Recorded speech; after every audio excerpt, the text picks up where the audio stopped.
नमस्कार, मैं हूं केशव तिवारी और अलग अंदाज में रहती हैं खबरें हमारी। अव्यवस्था फैला करके आप पुण्य नहीं कमा सकते और हिंदुस्तान की जनता अव्यवस्था फैलाने में माहिर है।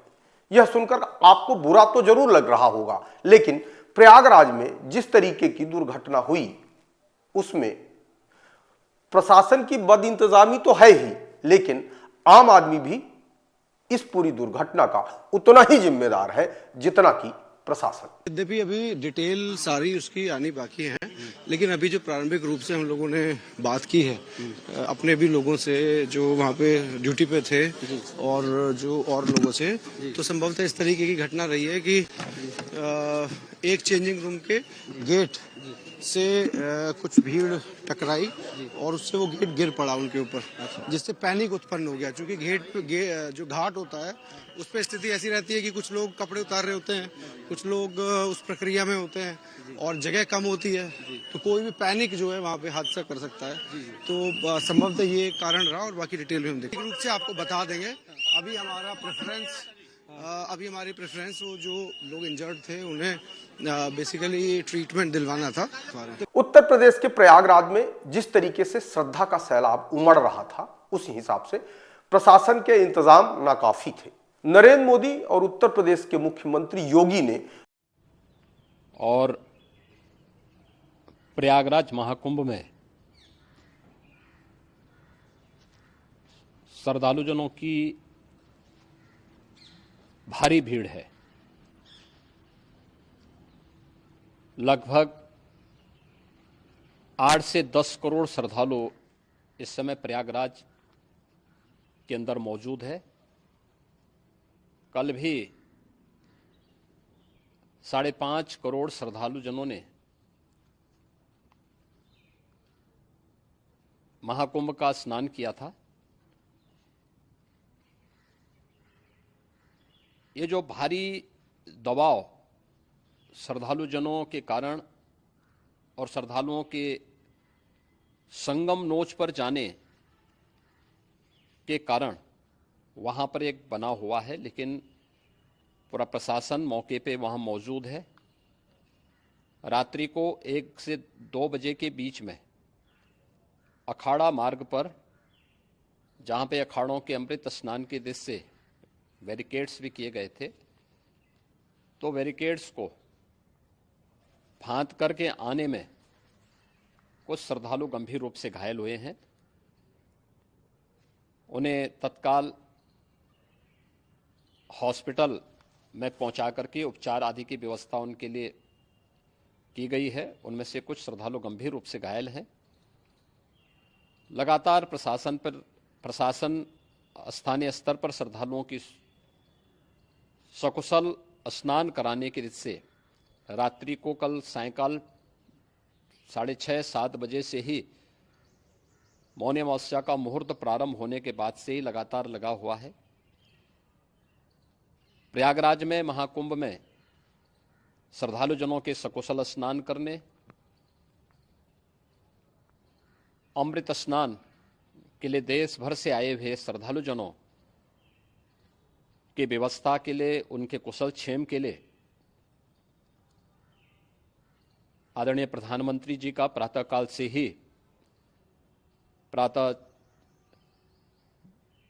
से ही उनके लगभग 4 बार प्रधानमंत्री जी ने हालचाल लिया है।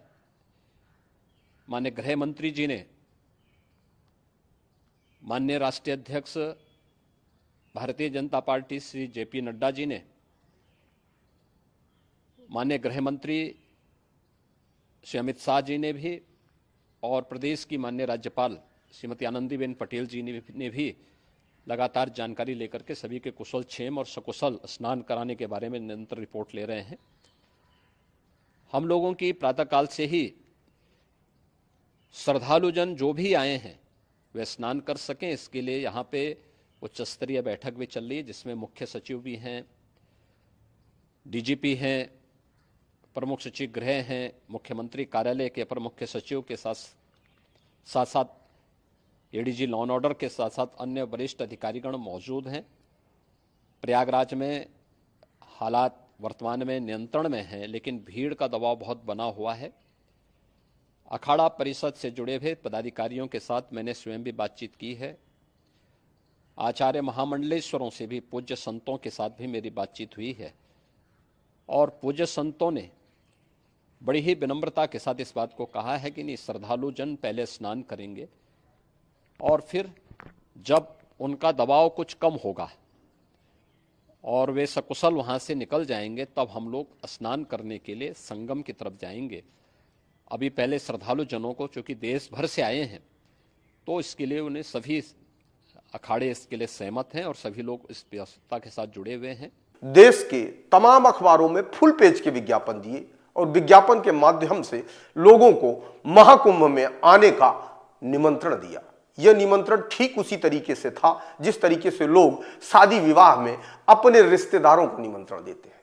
क्या यह निमंत्रण इसलिए दिया गया था कि प्रयागराज में बदइंतजामी के चलते भगदड़ मचे और लोग मर जाएं? प्रयागराज में भगदड़ मचने के बाद जिस तरीके से लोगों की मौत हुई, उससे न सिर्फ उत्तर प्रदेश सरकार की किरकिरी हुई, बल्कि सनातन धर्म का ढिंढोरा पीटने वाली उस सरकार के माथे में भी बदइंतजामी का टीका लग गया। प्रशासन लाख दलील दे कि जनता को समझाने के बाद भी जनता ने गलती की और सभी लोग संगम पर ही नहाना चाह रहे थे। अरे जब जनता संगम तक जा रही थी तो प्रशासन को रोक देना चाहिए था, उतने ही लोगों को जाने देना चाहिए था जितने लोग संगम तट पर नहा सकते थे। इतना सब कुछ हो जाने के बाद भी प्रशासन ने अभी इस भगदड़ में मरने वालों की वास्तविक सूची जारी नहीं की है। संभावना इस बात की व्यक्त की जा रही है कि 2 से 4 दर्जन के बीच में लोग इस दुर्घटना में मरे होंगे और तकरीबन 75 से 100 लोग घायल हुए होंगे। हालांकि कुछ अखबारों और चैनलों के माध्यम से 20 से 40 लोगों के मरने की खबर प्रसारित की जा रही है। अब इसमें कितनी सच्चाई है ये तो प्रशासन ही पुष्ट करेगा, लेकिन जिस तरीके से यह दुर्घटना हुई उसके चलते कई मठ के प्रमुखों ने भी प्रशासन की आलोचना की। जहाँ गंगा है, जमुना है, समय संगम पे प्रयागराज में अगर आप कहीं भी स्नान करेंगे तो वो अमृत आपको प्राप्त होगा। भगवती की कृपा, देवताओं की कृपा, ऋषि मुनियों की कृपा आपको वहीं प्राप्त हो जाएगी। तो ये आवश्यकता नहीं है कि आप जाके संगम में ही आपको डुबकी लगानी है। जहाँ भी आपके पास गंगा मैया हो, जमुना मैया हो, आप वहाँ स्नान करें और आराम से आएं। बच्चों का ध्यान रखें। जितनी चिंता आपको अपने बच्चों की है उतनी चिंता हमें भी आपकी है, भगवान को आपकी है। तो इसलिए बी केयरफुल।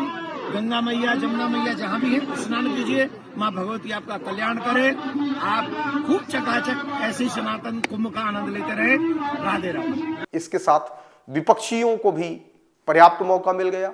वे लोग भी प्रशासन की आलोचना कर रहे हैं। विपक्ष के नेता राहुल गांधी एवं उत्तर प्रदेश के पूर्व मुख्यमंत्री अखिलेश यादव के भी बयान जनता के बीच में आ चुके हैं और उन्होंने प्रशासन की पर्याप्त मात्रा में निंदा की है। फिलहाल प्रयागराज में भगदड़ मचने के कारण अब प्रयागराज के सीमावर्ती जिलों में नए लोगों को प्रयागराज की सीमा में प्रवेश करने से रोका जा रहा है। प्रयागराज महाकुंभ के संगम तट पर मंगलवार बुधवार की रात करीब 1:30 बजे भगदड़ मच गई। इस हादसे में अब तक 35 से 40 लोगों की मौत हो चुकी है और 5 से 6 दर्जन लोगों के घायल होने की भी संभावना बताई जा रही है। इस दुर्घटना के होने की वजह यह बताई जा रही है कि श्रद्धालु संगम तट पर स्नान करना चाहते थे, लेकिन संगम तट की भी अपनी एक सीमा है, लंबाई है, जिसके चलते संगम तट पर श्रद्धालुओं की संख्या बढ़ गई और अचानक से भगदड़ मच गई। प्रशासन की लापरवाही के चलते जिन लोगों की जान चली गई उन्हें अब वापस नहीं बुलाया जा सकता, लेकिन इस पूरी दुर्घटना के बाद प्रशासन को यह जरूर सुनिश्चित करना चाहिए कि अब इस तरीके की कोई दुर्घटना प्रयागराज के सीमा में न घटे। जिस तरीके से प्रशासन अब मुस्तैद हुआ है कि प्रयागराज में लोगों के आने पर पाबंदी लगाई जा रही है, अगर इसी तरीके से पहले मुस्तैद हो जाता तो शायद इस तरीके की दुर्घटना न हो और लोगों को बचाया जा सकता। श्री मैं महाकुंभ में आने वाले सभी श्रद्धालुओं से अनुरोध कर रहा हूं कि आज क्षमता से अधिक भीड़ आ गई है प्रयागराज में। इसे संगम का आग्रह छोड़ दें।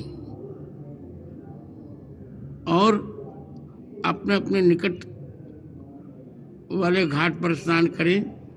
पहले प्रयास ये करें कि अभी शिविर से जाने का भी आग्रह न करें। सब लोग अपनी सुरक्षा में रहें, एक दूसरे की सुरक्षा करें। मैं वैष्णव संप्रदाय का सबसे वरिष्ठ धर्माचार्य होने के नाते तीनों अखाड़ों से भी कहूंगा कि आज का अमृत स्नान निरस्त कर दिया जाए। और मैं भी भगवान से प्रार्थना करता हूं कि सबका मंगल हो। जय श्री राम। आपको हमारी खबरें कैसी लगती हैं कमेंट बॉक्स में आके कमेंट कर सकते हैं, लाइक कर सकते हैं, शेयर कर सकते हैं। और यदि आपको हमारी खबरें अच्छी लगती हैं तो विशाल खबर चैनल को सब्सक्राइब कर हमें अपना आशीर्वाद जरूर प्रदान करें।